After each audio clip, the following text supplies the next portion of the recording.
Hello everyone, welcome to your channel. Today will be discuss about body fluids. आज आपके सामने एक नया टॉपिक्स लेकर के प्रेजेंट हुआ हूँ।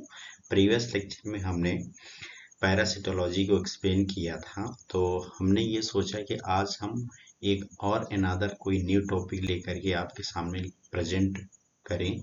ठीक है, आज हम पढ़ने जा रहे हैं बॉडी फ्लूइड्स के बारे में। ठीक है, और ये बॉडी फ्लूइड्स एक तरह कह सकते हैं कि यहाँ पर ये haematology as well as anatomy physiology का भी टॉपिक्स होता है। ठीक है, तो आप कंफ्यूजन मत रहिएगा, बॉडी फ्लूइड्स दोनों सब्जेक्ट से रिलेटेड आता है, साथ में आपके बायोकेमिस्ट्री में भी पढ़ा जाता है, लेकिन स्पेशली देखा जाए तो हिमेटोलॉजी और यहाँ पर ह्यूमन फिजियोलॉजी में ही आता है। ठीक है, चलिए स्टार्ट करते हैं। यहाँ से काफी क्वेश्चन जनरेट होते हैं, तो ध्यान से समझिएगा और ध्यान से पॉइंट को अपने माइंड में नोट करिएगा। ठीक है, पहले हम बात करेंगे यहाँ पर इंट्रोडक्शन के बारे में। ठीक है, इंट्रोडक्शन में ये देखेंगे कि most of our body water, ठीक है, मतलब कि मोस्ट ऑफ बॉडी वाटर जो होता है हमारे शरीर का, ठीक है ना, वो दो चीज से मिलकर बनता है। एक सॉलिड पार्ट्स होता है और एक फ्लूइड पार्ट्स होता है। ठीक है, आगे हम इसका कंपोजिशन भी समझेंगे। सॉलिड पार्ट्स और फ्लूइड पार्ट्स हैं, ज्यादातर ऑलमोस्ट देखा जाए तो फ्लूइड्स पार्ट्स का है। ठीक है, फ्लूइड पार्ट्स का मोर देन 2/3 पार्ट्स जो होता है होल बॉडी का कैसा होता है, फ्लूइड वाला ही पार्ट्स होता है सॉलिड की अपेक्षा में अगर देखा जाए तो। ठीक है, water form most of the fluid parts of the body, मतलब कि वाटर जो होता है ज्यादातर फ्लूइड्स का फॉर्मेशन ही करता है। ठीक है, अब यहाँ पर हम बात करेंगे अगर ह्यूमंस बीइंग की। ठीक ना, ह्यूमन बीइंग्स का मतलब यहाँ पर यानी ये मतलब मेल और फीमेल दोनों की बात हो रही। ठीक है, तो total body water varies from the 45 to 75, मतलब टोटल बॉडी वाटर अगर देखा जाए अपनी बॉडी में तो 45 से लेकर 75% ऑफ द बॉडी वेट, मतलब ओवरऑल बॉडी वेट का है कितना रहता है यहाँ पर 45 से लेकर 75 रहता है, लेकिन आप अपने माइंड में हमेशा रखिएगा 70 से 75% ही रहता है। ठीक है, अगर ह्यूमन एक एडल्ट की बात करेंगे, ठीक है, अगर यंग एडल्ट की बात करेंगे तो body contains the 60 to 65% of the water. ठीक है, मतलब कि एक एडल्ट मेल्स में 60 से लेकर के 65% वाटर कंटेंट होता है और 35 से लेकर के 40% सॉलिड पार्ट्स होता है। ठीक है, इतना याद रखिएगा। जबकि यहाँ पर एडल्ट फीमेल्स की बात करेंगे तो 50 से लेकर के 55% वाटर कंटेंट होता है और 45 से लेकर के 50% क्या होता है, सॉलिड पार्ट्स होता है। ठीक है, तो ये चीज आपको समझना पड़ेगा।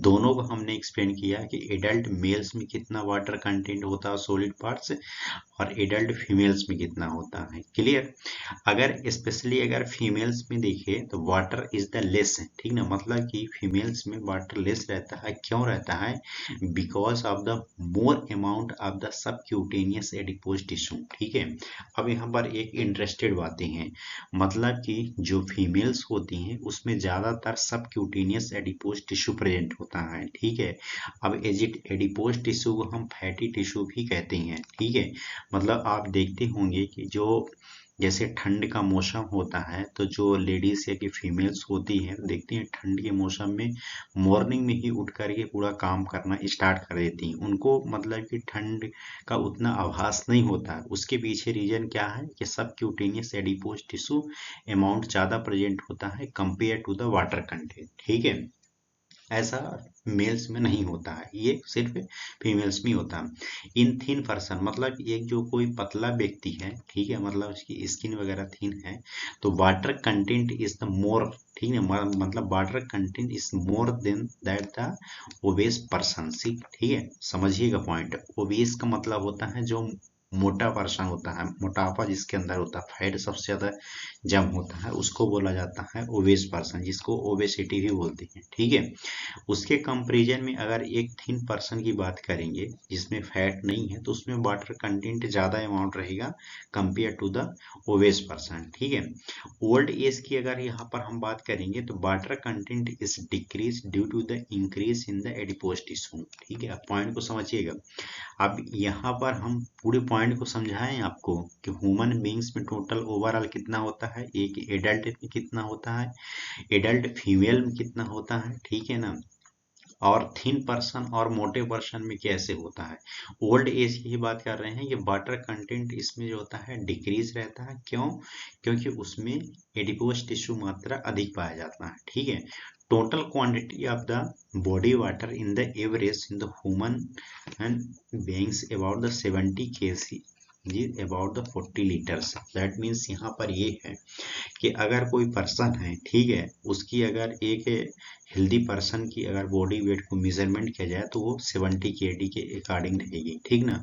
उसके एवरेज के अकॉर्डिंग ही वाटर कंटेंट बॉडी में प्रेजेंट रहेगा, तो लगभग 40 लीटर तक ये रहता है, ठीक है। इतना आप समझ गए। अब यहाँ पर जो अभी हमने एक्सप्लेन किया, ठीक है, कि बॉडी में जो वाटर है वो डिफरेंट इंडिविजुअल तरीके से कैसे वेरिएशन करता है। जैसे अगर इन्फेंट की बात करेंगे, छोटे बच्चों में, ठीक है, तो लगभग यहाँ पर 75% क्या रहता है, वाटर रहता है। एडल्ट मेल में अभी हमने बताया कि 60% रहेगा, एडल्ट फीमेल में 50% रहेगा। फिर एल्डरली जो मेल्स होगा, जैसे मतलब कि उसकी एज 40, 45 या 50 वर्ष हो जाएगी, उस दौरान पर 45% रहेगा। एडल्टली जो फीमेल्स होते हैं उसमें भी 50 रहेगा। मतलब कि अगर फीमेल की बात करेंगे दोनों में कॉमन ही देखने को मिलेगा।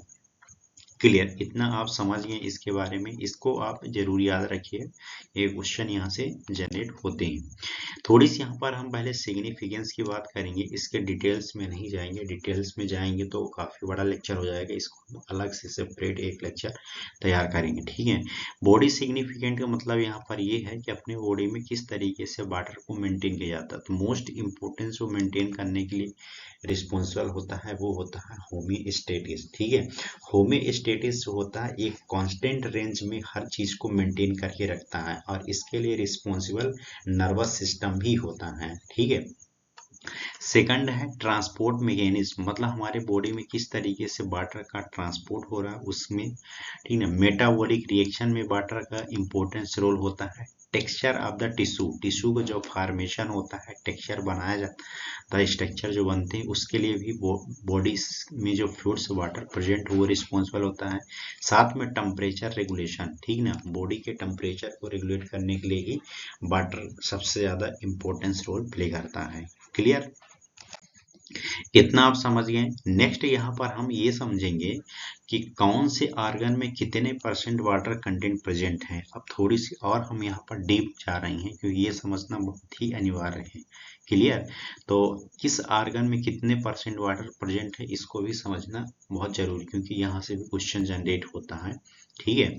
अभी तक आप लोग इसको नहीं जाने होंगे, बट आज यहाँ पर जानिए, ठीक। जैसे एडिपोज टिश्यू, अपने बॉडी में जो फैटी टिश्यू होता है उसमें 10% आपको वाटर देखने को मिलेगा। ब्लड की बात करेंगे उसमें 83% वाटर देखने को मिलेगा, ठीक है। बोन्स की बात करेंगे 22% वाटर कंटेंट रहेगा।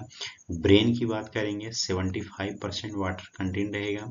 हार्ट की बात करेंगे, दिल की 80% रहेगा। इंटेस्टाइन की बात करेंगे 75% water content.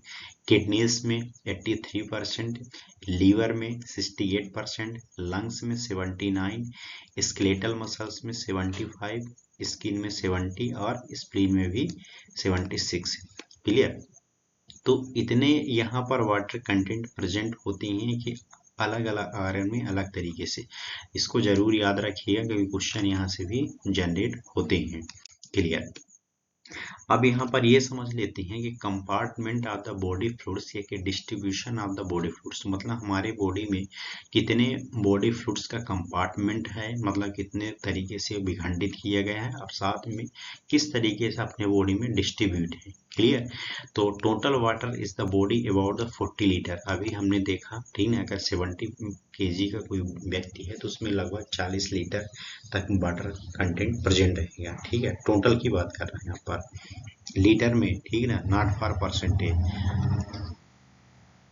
It is the distributed into the two major compartment. इसमें दो तरीके से मेजर कंपार्टमेंट में बांटा गया है। फर्स्ट यहाँ पर होता है इंट्रासेलुलर जिसको हम आईसीएफ कहते हैं, सेकंड है एक्स्ट्रासेलुलर जिसको हम ईसीएफ कहते हैं। ठीक है, आईसीएफ की बात करेंगे तो इसमें 22 लीटर वाटर प्रेजेंट रहेगा लीटर के हिसाब से, और ये 55% जो होता है परसेंटेज में नजर आएगा। ठीक है, और यहाँ पर 18 लीटर आपको एक्स्ट्रा सेलुलर प्रेजेंट रहेगा जिसमें से 45% ये बॉडी टोटल रहेगा। अब इन दोनों को आप काउंट करेंगे 22 और 18 तो आपको 40 लीटर देखने को मिलेगा। इन दोनों को अकाउंट करेंगे तो आप 100% देखने को मिलेगा। क्लियर। अब यहाँ पर ये समझते हैं कि ईसीएफ जो होता है जिसको हम एक्स्ट्रा सेलुलर फूड कहते हैं, ठीक है, तो इसका अपनी बॉडी में कितने सब यूनिट में प्रेजेंट होता है। जैसे देखिए इंटरस्टिशियल फ्लूइड और लिम्फ फ्लूइड, ठीक ना, इन सभी को हम डिटेल्स आगे देखेंगे। सिर्फ अपने अभी इतना वो समझ जाइए कि कौन सा फ्लूइड कहाँ प्रेजेंट है, इंटरस्टिशियल फ्लूइड क्या होता है, लिम्फ फ्लूइड क्या होता है, इनका अलग से हम डिटेल्स लेक्चर अवेलेबल करवाएंगे। 20% रहेगा, ठीक ना। प्लाज्मा जो होता है 7.5% प्रेजेंट होता है एक्स्ट्रा सेलुलर फ्लूइड में। फ्लूइड इन द बोन्स, ठीक ना, जो बोन्स में सेल्स वगैरह प्रेजेंट होती है जैसे ओस्टियोसाइट्स हो गई, ओस्टियोब्लास्ट्स हो गई, उसमें आपको 7.5% देखने को मिलेगा। Fluid in the dense connective tissue like the cartilage, ठीक है, उसमें भी आपको 7.5% देखने को मिलेगा। और ट्रांस सेलुलर फ्लूइड्स हैं जिसमें से आपको 2.5% है, ठीक ना। ओवरऑल अगर इन सभी को आप काउंट करेंगे तो यहाँ पर 20 है, ये 7 दूनी 14, मतलब ये 15 हो गया, और ये आपको 7 है मतलब 22.5, और ये 25, ठीक है, और 25 और 20 ये टोटल आपको कितने देखने को मिल रहा है, 45%। क्लियर। तो यहाँ पर देखिए आपको 45% नजर आ रहा होगा। क्लियर, इसको हम इरेज करके बताते हैं। तो ये देखिए आपको 45% क्या नजर आ रहा है यहाँ पर, ईसीएफ। क्लियर। तो ये टोटल कितना है, ये पूरे ईसीएफ की बात कर रहा है। अब यहाँ पर जो ट्रांससेलुलर फ्लूइड्स है जिसमें 2.5% इंक्लूड है, इसमें भी इसको सब डिवाइड किया गया, मतलब कि अपने बॉडी में कहाँ कहाँ प्रेजेंट है इसको याद रखिएगा। ट्रांससेलुलर फ्लूइड, ट्रांससेलुलर फ्लूइड उसको बोलेंगे जो सेल्स के अंदर प्रेजेंट है और कहीं ना कहीं अपने आर्गन की कैविटीज में प्रेजेंट। जैसे देखिए सीएसएफ, सेब्रो स्पाइनल फ्लूइड ब्रेन में प्रेजेंट है। इंट्राओकुलर फ्लूइड, इंट्राओकुलर फ्लूइड आपके आइस में प्रेजेंट होता है, जो आंख होती है वहां पर intraocular fluid present. Digestive juice जिसमें आपको पता ही होगा। सीरस फ्लूइड, सीरस फ्लूइड के अंतर्गत 3 फ्लूइड्स हैं, इंट्रा प्लूरल फ्लूइड, ठीक ना, जो लंग्स फ्लूइड जिसको बोलते हैं। पेरिकार्डियल फ्लूइड जो हार्ट की लेयर में प्रेजेंट होता है, और पेरिटोनियल फ्लूइड जो आपके एब्डोमिनल एरिया के चारों तरफ प्रेजेंट होता है। साइनोवियल फ्लूइड जो जॉइंट्स में प्रेजेंट होता है, और जो यूरिनरी ट्रैक्ट से, ठीक ना, यूरिनरी ट्रैक्ट का फ्लूइड्स का मतलब यहाँ पर जैसे कि सीमेन से या कि वेजाइनल जो सिक्रेशन वगैरह होता है उसकी बात करता है। क्लियर, इतना आप समझ गए। नेक्स्ट यहाँ पर थोड़ी सी ये समझ लीजिए, जो अभी हमने एक्सप्लेन किया उसी को ये फ्लो चार्ट के माध्यम से है, ठीक है ना। जैसे यहाँ पर बताया गया है कि सब यूनिट एक्स्ट्रा जिसमें से इंटरस्टिशियल फ्लूइड और लिम्फ है आपको 20%, लीटर में 12%, कभी कभार लीटर में पूछ देगा तो इसको याद रखिएगा, ठीक ना। कैसे इसका कैलकुलेशन किया जाता है, कैसे निकालते हैं, इसको हम अलग से लेक्चर में एक्सप्लेन करेंगे। प्लाज्मा आपको 7.5%, लीटर में 2.75% लीटर रहेगा। फ्लूइड्स इन द बोन्स में 7.5 रहेगा। Fluids in the dense connective tissue या कार्टिलेज में 7.5, ठीक है। और ट्रांस सेलुलर फ्लूइड्स जो 6 होते हैं टोटल, यहाँ पर हमने एक्सप्लेन किया है, तो इसको भी आप समझ के रखिएगा। ये 2.5 रहता है। लीटर की अगर बात करेंगे यहाँ पर तो 3.25% रहेगा। क्लियर। तो यहाँ पे ठीक है, इतना आप इसके बारे में समझ गए, ठीक है। अब यहाँ पर थोड़ी सी हम ये एक्सप्लेन करेंगे आपको कि ये जो टोटल बॉडी वाटर है 40%, ठीक है। तो अभी हमने जैसे क्लिनिकल सिग्निफिकेंस में आपको एक्सप्लेन करके बता रहा था कि उसमें एक टर्म हमने अभी एक्सप्लेन किया, होमियोस्टेटिस, ठीक है। तो ध्यान समझिएगा, अभी इसको हम आगे भी एक्सप्लेन करेंगे कि जो ईसीएफ है मतलब एक्स्ट्रा सेलुलर फ्लूइड, और जो आईसीएफ है जिसको हम इंट्रासेलुलर फ्लूइड, इन दोनों को बैलेंस मेंटेन होना बॉडी में बहुत ही जरूरी है, ठीक है। मतलब कि जैसे किसी कारण बस अगर ईसीएफ में जो फ्लूइड्स अगर प्रेजेंट हैं, ठीक है, मतलब कि जो ईसीएम में प्रेजेंट है, अगर उसको आईसीएम में जरूरत है तो ये यहाँ से एक्सचेंज हो जाता है, मतलब आदान प्रदान होता रहता है, ठीक है। अब जैसे इंटरस्टिशियल फ्लूइड जो यहाँ पर प्रेजेंट है, ठीक है, ध्यान से समझिएगा, जो इंटरस्टिशियल फ्लूइड यहाँ पर 20% प्रेजेंट है, तो ये प्लाज्मा में भी जा सकता है, और प्लाज्मा वाला फ्लूइड जो 7.5% है वो इंटरस्टिशियल फ्लूइड में भी आ सकता है। यहाँ पर भी जो 17.5% यहाँ पर जो है अदर फ्लूइड्स, ठीक है, जो यहाँ पर हमने बात किया था, ये जो प्लाज्मा को छोड़ करके ये जो आपको नजर आ रहा है, ठीक है, और ये पॉइंट है, ये सभी आपको 75% हो जाता है। तो इस कंडीशन में अगर ये यहाँ पर आ रहा है, ठीक है, तो यहाँ पे एक्सचेंज हो जाएगा। साथ में ये जो इंट्रासेलुलर फ्लूइड का है यहाँ पर 55% प्रेजेंट है, तो ये भी इसमें जा सकता है, ठीक है, और यहाँ का फ्लूइड भी इसमें आ सकता है। तो इस तरीके से पूरा अपना एक बैलेंस बनाता है आईसीएफ और ईसीएफ। इसी को पूरे जो प्रोसेस चलती है इसी को बोलते हैं हम होमियोस्टेसिस। क्लियर, इतना समझ गए इसके बारे में।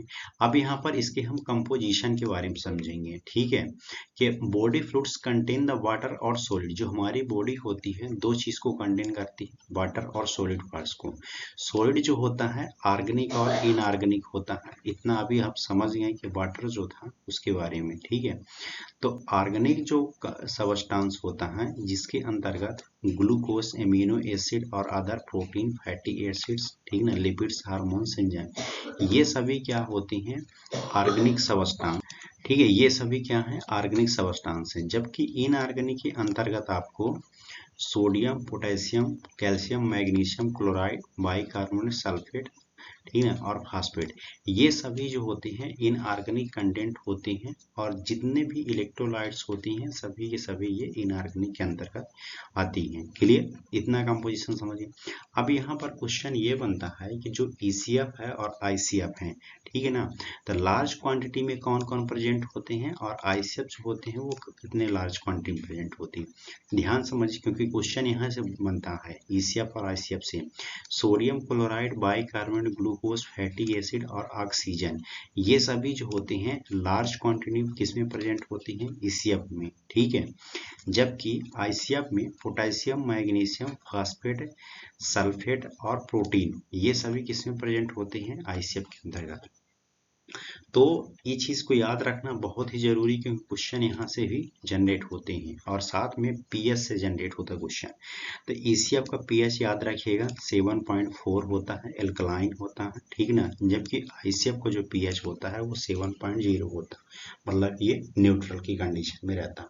क्लियर, यहाँ से क्वेश्चन जनरेट होता है। तो ये आप इसको समझ के रखिएगा, बहुत ही इंपॉर्टेंस है कंपोजिशन बॉडी फ्लूइड्स का है। यहाँ पर थोड़ी सी ये बताया गया है कि डिफरेंस बिटवीन द आईसीएफ और ईसीएफ, इन दोनों के बीच में क्या डिफरेंट है।